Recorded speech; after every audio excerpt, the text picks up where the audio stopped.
ज़रा सा फासला दोनों से मिटाया ना गया, उनसे आया ना गया, हमसे बुलाया ना गया। नमस्कार, स्वागत है आपका हमारे इस यूट्यूब चैनल पर। मैं मनमोहन श्रीवास्तव आपका हार्दिक अभिनंदन करता हूँ। कैसे हैं आप सभी? जाहिर बात है परेशान से होंगे, लगातार जो है वो अपनी प्रायोरिटी लिस्ट बना रहे होंगे। और जब कल मैंने आपको वीडियो में बता दिया था कि वो सभी एलिजिबल हैं जिनके पास कोई सीट नहीं है रेगुलर CSAS जो है वो मोड में। अब इसकी व्याख्या कोई किस तरीके से करता है ये वो जाने, किसने क्या कहा था ये उसकी अपनी मंशा है, कौन क्या कह रहा है और आप क्यों सुन रहे हैं ये आपकी दिक्कत है। लेकिन अगर आपको सही जानकारी चाहिए और आप चाहते हैं कि इस स्पॉट राउंड का बहुत अच्छी तरह से फ़ायदा उठाएं, तो आप अपने दिल की सुनिए और अपनी जो नज़रें हैं वो दिल्ली विश्वविद्यालय के एडमिशन ब्रांच की वेबसाइट पर बनाए रखें। साथ ही अपने डैशबोर्ड को भी लगातार देखते रहें, क्योंकि फ़िलहाल आपको जो एक्टिविटीज़ करनी है वो अपने डैशबोर्ड पर करनी है। क्योंकि ये मौका अगर आप चूके तो फिर आपके लिए काफ़ी चूक हो सकती है, क्योंकि जब आप वैकेंट सीट के 73 पेज की जो PDF जब आप देखते हैं तो आपको बहुत सी सीटें मिलती हैं। और ऐसा नहीं है कि BCom ऑनर्स की सीटें ख़त्म हो गई हैं या BCom प्रोग्राम की सीटें ख़त्म हो गई हैं, या फिर जो है वो बहुत पॉपुलर कॉम्बिनेशन है BA प्रोग्राम में हिस्ट्री प्लस जो है पॉलिटिकल साइंस, उसमें सीटें ख़त्म हो गई हैं। और साइंस के जो कोर्सेज़ हैं उसमें तो बहुत बड़ा जो है वो नंबर है जहाँ पर सीटें वैकेंट है। इसके बारे में आपको कुछ एपिसोड्स पहले मैंने इशारा भी किया था कि जब स्पॉट राउंड आता है तो उसमें साइंस की सीटें जो है वो बड़ी संख्या में जो है खाली होती हैं। इस बार हमने जो ट्रेंड देखा उसमें DU में लाइफ साइंस के कोर्सेज़ में थोड़ा कंपटीशन ज़्यादा मिला मुकाबले जो है वो फिज़िकल साइंस के। तो आपको जो चाहिए, इसलिए मैंने कहा ना ले लो DU ले लो, ठीक है, लेकिन ये किस कीमत पर ले लो। मैंने कई वीडियोस जो है वो देखे जो आप ही लोगों ने भेजे हैं, उसमें बार बार कहा जा रहा है कि मेंटोरशिप ले लो, हमसे प्रायोरिटी लिस्ट बना लो, हमसे प्रेफरेंस शीट बना लो। कुछ भी इतना मुश्किल नहीं है। इतना मुश्किल इसलिए नहीं है कि DU के ही एक सीनियर ने मुझे एक जो है वो एक स्क्रीनशॉट भेजा और मैं उसमें बताता हूँ आपको कि उसमें है क्या। उसमें उस स्क्रीनशॉट के अंदर उन्होंने एक बच्चे को जो है वो फॉर्म भरवाया है और उसमें बहुत सिंपल है, स्पॉट राउंड एप्लीकेशन डिटेल, और ये भरने के बाद बिल्कुल एक लिस्ट आती है जो कि प्रीव्यू करना है, और प्रेफरेंस नंबर भी है जो कि बिल्कुल राइट साइड में आएगा। इसके बाद जो है वो कॉलेजेस और उसके पहले जो है वो प्रोग्राम, यानी प्रोग्राम कॉलेज प्लस उसका प्रेफरेंस नंबर। अब सवाल ये है कि करना क्या है। आपको अपना डैशबोर्ड खोलना है, उस पर स्पॉट एप्लीकेशन में जाना है, व्यू पे, और वहाँ से आप जो है वो उसमें एंटर कर जाएंगे और फिर जितने प्रोग्राम्स के लिए आप एलिजिबल हैं वो सारे प्रोग्राम्स आपको जो है वो बताए जाएंगे और आप जो है उन्हें सिलेक्ट करते जाएं। बेहतर तो ये होगा कि पेन और पेपर लेकर पहले आप वैकेंट सीट्स की PDF डाउनलोड करके अपनी प्रायोरिटीज़ बना लें। कोई बहुत मुश्किल काम नहीं है, ज़्यादा से ज़्यादा 1 से 1.5 घंटे लगेगा। लेकिन इसके लिए किसी मेंटोरशिप लेना जो है वो इसलिए सही नहीं होगा क्योंकि उसको ये नहीं पता कि आपने एग्जैक्टली कौन से कोर्स करने हैं, क्योंकि अवसर जो है वो बहुत कम है और उम्मीदें बहुत ज़्यादा हैं। तो जाहिर बात है कि आपके इमोशन से कोई खेले नहीं, तो आप जो है वो इस बात पे जो है गौर कीजिए। और ये सलाह मैं इसलिए दे रहा हूँ कि आज जब मैं दिल्ली विश्वविद्यालय में था तो वहाँ एडमिशन सपोर्ट सेंटर पर बहुत सारे जो है वो पेरेंट्स ने कहा कि सर जो है वो क्या करें, नंबर ऑफ़ प्रेफरेंसेस बहुत ज़्यादा बनाएं या फिर थोड़ी सी रखें। हमने उनसे ये कहा कि जब आप हाट बाज़ार में गए हुए हैं और रात के 9 बजे के बाद गए हैं सब्ज़ी मार्केट में सब्ज़ी लेने के लिए, तो बची खुची सब्ज़ियां ही वहाँ मौजूद हैं। हो सकता है उसमें कुछ अच्छे लाल लाल टमाटर भी मिल जाए, कुछ बहुत ही जो है वो हरी भरी भिंडी भी मिल जाए और आलू कुछ अच्छे भी मिल जाए। हंसी भी आई उनको बहुत, लेकिन जो है वो सवाल स्पॉट राउंड बिल्कुल ऐसा ही होता है। जैसे हंसराज कॉलेज में किसी कोर्स में 1 सीट खाली है, रामजस में वहीं पर एक कोर्स में 4 सीटें खाली हैं। इसी तरीके से जो है वो आपका दिल्ली के जो आउटस्कर्ट पे जो कॉलेज है स्वामी श्रद्धानंद, वहाँ पर मैंने देखा कि लाइफ साइंसेज में बेशुमार सीटें खाली हैं। भगनी निवेदिता कॉलेज जो नजफगढ़ में, उसको तो पूछो ही मत, क्योंकि जो ये नाम हमने लिए ये ज़्यादातर जो विड्रॉल्स होते हैं वो इन्हीं कॉलेजेस में से होते हैं। तो आपको बहुत ही स्मार्टली अपनी जो है वो चॉइस को फिल करना है, क्योंकि बाद में कोई मलाल ना रह जाए। लेकिन जब शुरुआत के जो पहला राउंड आया था, नॉर्मल राउंड, उसके पहले जब मैंने एक वीडियो की थी, तब भी मैंने आपको एक बात कही थी कि आपको अपनी प्रायोरिटी लिस्ट में वही कोर्स रखना है जो आपको पढ़ना है, क्योंकि मिलने के बाद पछतावा ना हो, क्योंकि जो स्पॉट राउंड में सीट जो आ जाएगी आपकी, उसमें कोई अपग्रेडेशन आपको नहीं मिलेगा। तो एक सवाल जब आज मैं दिन में देख रहा था कि सर जो है वो अभी भी अपग्रेड मोड पे दिखा रहा है, फ्रीज का ऑप्शन भी आ रहा है कि फिर अपग्रेड होगा। अब वो राउंड सारे खत्म हो गए, अब अपग्रेड की संभावनाएं जो है वो नहीं है। अब ये स्पॉट राउंड है, जो है वो ले लीजिए बस ऑन द स्पॉट, और जो है वो उस सीट पर जाकर बैठ जाइए और फटाफट जो है वो जाकर अपना कॉलेज अटेंड करिए, ठीक है।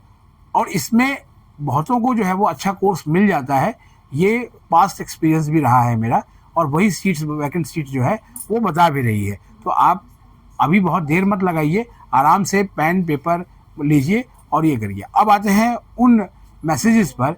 एक स्टूडेंट ने मुझे एक मैसेज भेजा कि सर स्पॉट राउंड में एडमिशन की गारंटी देने की बात कुछ लोग कह रहे हैं कि वो स्पॉट राउंड में एडमिशन करवा देंगे। भाई देखिए, ये गारंटी तो मुझे लगता है कि दिल्ली विश्वविद्यालय का एडमिशन ब्रांच भी नहीं दे सकता कि किस बच्चे को एडमिशन मिलेगा और किसको नहीं मिलेगा, क्योंकि जो एल्गोरिज्म है वो CSCS का, वो बिल्कुल ही ऐसा है कि ह्यूमन एंगल उसके अंदर इन्वॉल्व नहीं है। जो आपकी मेरिट होगी उसके आधार पे ही आपको सीट मिलेगी। तो अगर ऐसी कोई गारंटी दे रहा है तो वो आपके साथ निश्चित रूप से जो है वो धोखा कर रहा है। लेकिन हाँ, आपको सीट मिल सकती है, और वो सीट कैसे मिलेगी वो मैं आपको बताता हूँ। सीट इस तरह से मिलेगी कि सबसे पहले आप अपनी जो चॉइसेस हैं उसके स्पैन को बड़ा कर दें, थोड़ा लंबा कर दें, क्योंकि अब बिल्कुल आप लास्ट तक आ गए और अब ड्यू में पढ़ने की अगर आपको तमन्ना है तो फिर थोड़ा सा तो आपको कॉम्प्रोमाइज़ करना पड़ेगा। जैसे एग्जांपल दीजिए, मान लीजिए आपको पॉलिटिकल साइंस ऑनर्स करना है, लेकिन पॉलिटिकल साइंस ऑनर्स में अभी तक आपको सीट नहीं मिली और अभी भी आपको लगता है कि शायद जो है वो सीट ना मिले, लेकिन BA प्रोग्राम में आपको हिस्ट्री, पोल साइंस या पोल साइंस के साथ कोई और कॉम्बिनेशन मिल सकता है, तो भी आप ले सकते हैं और बाद में पोल साइंस को अपना मेजर सब्जेक्ट बना के आपको उस विषय में ऑनर्स की डिग्री मिल जाएगी 4 साल करने के बाद। तो ऐसा नहीं है, कान को ऐसे ना पकड़ के सीधे घुमा के भी पकड़ा जा सकता है और वहाँ से भी आप अपने लक्ष्य को हासिल कर सकते हैं। तो इसलिए स्पॉट राउंड का इस तरह से फ़ायदा उठाना है। दूसरा, जहाँ से मैंने शुरुआत की थी कि ज़रा सा फासला दोनों से मिटाया ना गया, उनसे आया ना गया और हमसे बुलाया ना गया। देखिए, जो लोग विड्रॉ करके गए, सबसे बड़ा जो है वो रायता विड्रॉ से ही फैला हुआ है, इसीलिए स्पॉट राउंड में जो सीट्स का इस बार नंबर है वो काफ़ी बड़ा है और कमोबेश जो है वो बहुत जगह पर सीटें जो है वो खाली हैं। बेशक एक खाली है या 2 खाली हैं, लेकिन आपको बताएं कि ये एक्स्ट्रा सीट नहीं है, ये सैंक्शन सीटें हैं। आप ड्यू का एडमिशन इंफॉर्मेशन बुलेटिन आप जो है उठा कर देखेंगे तो उसमें जो सीट का नंबर्स लिखा हुआ है, सीट मैट्रिक्स, वो सीट मैट्रिक्स में वो सीट है जो सैंक्शन जो भरी नहीं, बावजूद इसके कि जब उसमें एक्स्ट्रा अलॉटमेंट दी गई है उसके बाद भी वहाँ तक सीट नहीं भरी। तो इसका सीधा एक कारण है कि विड्रॉ हुआ, यानी जिनको सीट दी गई उन्हें पसंद नहीं आई, विड्रॉ करके चले गए कि टाटा बाय बाय, अब तो हम चलते हैं। लेकिन उसके बाद फिर भी उनको लगा कि नहीं, ड्यू में पढ़ना है, अब वो स्पॉट में भी आ गए हैं, तो निश्चित रूप से स्पॉट का जो कंपटीशन है वो तो बढ़ेगा। इससे आप सहर्ष अंदाज़ा लगा सकते हैं कि जो कट ऑफ है वो कितनी हाई हो सकती है, क्योंकि प्रोग्राम स्पेसिफिक मेरिट भी लगाई जाती है। ये नॉर्मल राउंड में भी होती है और ये स्पॉट राउंड में भी होती है। तो जो लोग ये पूछ रहे हैं कि सर कट ऑफ कितनी जाएगी, क्या मेरे 450 नंबर हैं तो क्या मुझे जो है एडमिशन मिल जाएगा, मेरे 700 समथिंग है तो क्या मुझे BCom ऑनर्स मिल जाएगा। एक और दिलचस्प बात बताऊँ, लास्ट ईयर जो है वो 700 कुछ मार्क्स था शायद, 1 मिनट बताता हूँ आपको, मैंने नोट किया था जब मैं थोड़ा सा पुराना डाटा देख रहा था, तो उसमें 740 यूआर कैटेगरी में लास्ट ईयर एक जो है वो दूर दराज का कॉलेज मिला BCom ऑनर्स में एक बच्चे को स्पॉट राउंड में, और 697 पर भी जो है वो एक दूर का ही कॉलेज मिला BCom ऑनर्स के। तो आप सोच सकते हैं कि जो BCom ऑनर्स है यानी कॉमर्स है, उसकी जो पॉपुलैरिटी है या उसका जो क्रेज़ है वो कितना ज़्यादा है। ये मुकाबला हर कोर्स के लिए नहीं हो सकता। मान लीजिए कि अगर हिंदी ऑनर्स है तो उसकी तुलना आप बीकॉम ऑनर्स की कट ऑफ से नहीं कर सकते हैं, उसकी कट ऑफ जो है वो नीचे ही रहेगी और अलबत्ता स्पॉट राउंड में थोड़ी और नीचे आएगी। लेकिन अब देखना है नंबर ऑफ एप्लीकेशन कितनी आती हैं। फिलहाल तो सूत्रों ने बताया था कि जो है पहले ही दिन लगभग 3000 से अधिक विद्यार्थियों ने स्पॉट राउंड के लिए अपना आवेदन प्रस्तुत कर दिया, जबकि शुरुआत में थोड़े से टेक्निकल ग्लिचेस की बातें भी स्टूडेंट्स कमेंट में बता रहे थे, लेकिन अभी तक आधिकारिक आंकड़ा जो है वो प्राप्त नहीं हुआ है, तो इसलिए हम उस आंकड़े पर भी फिलहाल जो है वो कोई टिप्पणी नहीं करेंगे। लेकिन आपको यही निवेदन करेंगे कि अपना जो है वो स्पैन बढ़ा के आप जो है वो फॉर्म भरें और फॉर्म भरने के बाद उसका प्रीव्यू ज़रूर करें। जैसे इस बच्चे ने जब मुझे भेजा है उसमें साफ साफ लिखा हुआ है कि इसने क्या किया है और इसमें उसका रोल नंबर, फॉर्म नंबर भी है।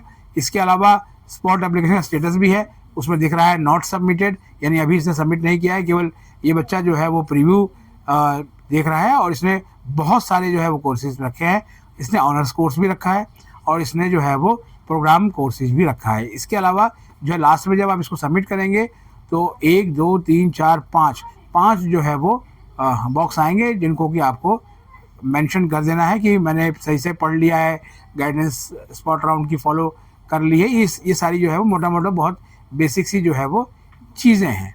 और एक लाइन जो लिखी हुई है नोट में, उसको जरूर ध्यान दीजिएगा, this is one time process, after application submission no modification will be allowed.